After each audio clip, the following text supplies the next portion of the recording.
जिनके पैर पखारे उनको लाठियां बरसाईं। उन्होंने रोजगार देने की बात की, रोजगार खत्म कर दिया। वो भाषण में जो कहते हैं उसके ठीक विपरीत करते हैं। ये पाखंडी ढोंगियों की सरकार है। ये जनसैलाब बता रहा है कि इस भारतीय जनता पार्टी की अत्याचारी और झूठ, मक्कार और धोखा देने वाली सरकार को उखाड़ के फेंकिए। जब सड़क पे नारियल फोड़ते हैं तो सड़क टूट जाती है। जैसे शुतुरमुर्ग जो है रेत में मुंह छुपा लेता है, सोचता है लोगों को नहीं दिख रहा, सुलझाना नहीं चाहते, वो पुलिस और लाठियों का प्रयोग करते हैं।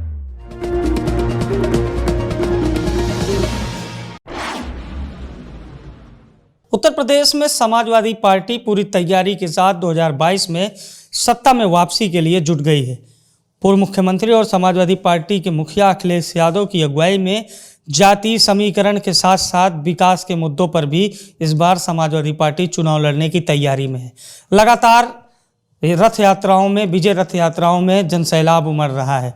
चाहे पूर्वांचल की बात करें या पश्चिम या बुंदेलखंड या फिर रुहेलखंड, हर जगह समाजवादी पार्टी के कार्यक्रमों में जिस तरह से भीड़ आ रही है उससे समाजवादी पार्टी उत्साहित है। हमारे साथ खास बातचीत करने के लिए समाजवादी पार्टी के जाने माने नेता और एमएलसी विधान परिषद सदस्य उदयवीर सिंह जी हैं। सर, स्वागत है आपका। धन्यवाद।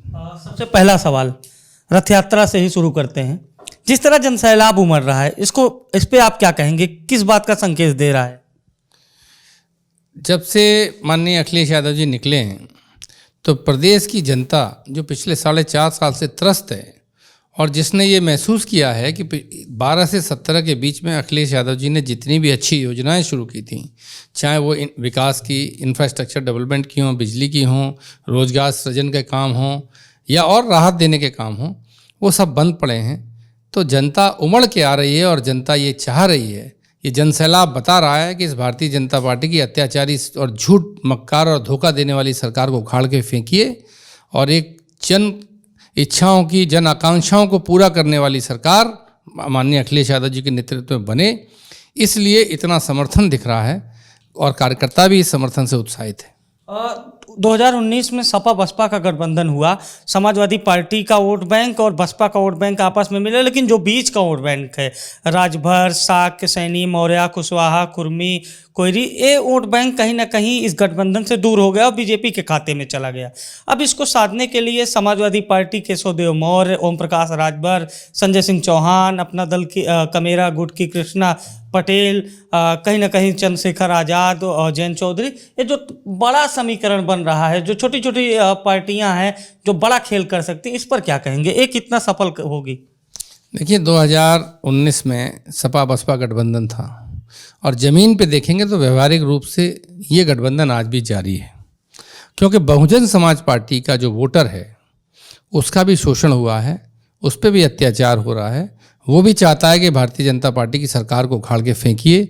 इसलिए बहुत सारे बहुजन समाज पार्टी से दलित वर्ग से लेके पिछड़ा वर्ग के नेता समाजवादी पार्टी में शामिल हुए हैं और अपना जनाधार, जन समर्थन लेके समाजवादी पार्टी की मदद कर रहे हैं। उसके बाद जो छोटे छोटे क्षेत्रीय दल हैं, जो कुछ क्षेत्रों की, कुछ सामाजिक समूहों की आकांक्षाएं और अपेक्षाओं को व्यक्त करते हैं, जिनको ये लग रहा है कि भारतीय जनता पार्टी समाजवादी पार्टी के खिलाफ दुष्प्रचार करके उनके हिस्सा और हक को मारने का काम किया है, वो सब लोग साथ आ रहे हैं। अखिलेश यादव जी के नेतृत्व में जातीय जनगणना होगी। जिसकी जितनी जनसंख्या है उसको उतना ही हक और हिस्सा सारी योजनाओं में, नौकरियों में, राजनीति में, सब जगह दिया जाएगा। और जब एक बार आंकड़े सामने आ जाएंगे तो सबको स्पष्ट हो जाएगा कि उसे क्या मिलना चाहिए और क्या मिल रहा है। अत्याचार की बात आपने की। 69,000 शिक्षक भर्ती के अभ्यर्थियों पर परसों देर शाम जब वो कैंडल मार्च कर रहे थे 1090 चौराहे से मुख्यमंत्री कार्यालय तक, तो उनके ऊपर लाठियां बरसाई गई। उसके बाद आज सुबह स्वच्छताग्राही कार्यकर्ता, जिसमें खासकर महिलाएं, जिनका पैर पखारा था यानी पैर धुला था कुंभ मेले के दौरान प्रधानमंत्री मोदी ने, उनके साथ भी बर्बरतापूर्वक व्यवहार पुलिस ने किया, लाठियां बरसाई, उनको घसीटा। इसको किस तरह से देखते हैं? देखिए, ये पाखंडी ढोंगियों की सरकार है। वो भाषण में जो कहते हैं उसके ठीक विपरीत करते हैं। उन्होंने जो कहा, उन्होंने रोजगार देने की बात की, रोजगार खत्म कर दिया। जिनको रोजगार मिला हुआ था, स्वयं रोजगार कर रहे थे, आर्थिक स्थिति ऐसी कर दी उनका भी रोजगार छीन लिया। जिनके पैर पखारे उनको लाठियां बरसाईं। और जो सरकार अत्याचार करती है और जन आकांक्षाओं को रोक नहीं पाती, उसे लगता है कि ये जन आकांक्षाएं पूरी नहीं हुई, जनता विरोध कर रही है, तो उसका अंतिम हथियार होता है पुलिस।